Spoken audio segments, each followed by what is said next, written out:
হে যুবক ভাইয়েরা, আল্লাহকে ভয় করুন।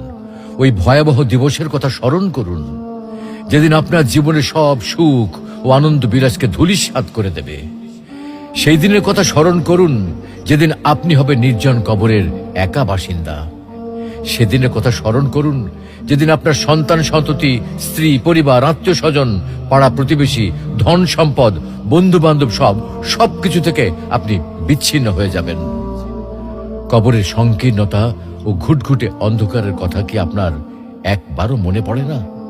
কবরের বিভীষিকাময় ও ভয়ঙ্কর অবস্থা কি আপনার স্মরণ হয় না? কবরের শাস্তির ভয় কি আপনার অন্তরাত্মা প্রকম্পিত হয় না? মুনকার নাকির ফেরেশতার দয় প্রশ্নের সঠিক জবাব কি আপনি দিতে পারবেন? একথা একবারও কি ভেবেছেন? অনুরূপভাবে কবরের অপুরন্ত সুখ ও অনাবিল শান্তির কথা কখনো কি আপনার হৃদয় পটে জাগ্রত হয় না?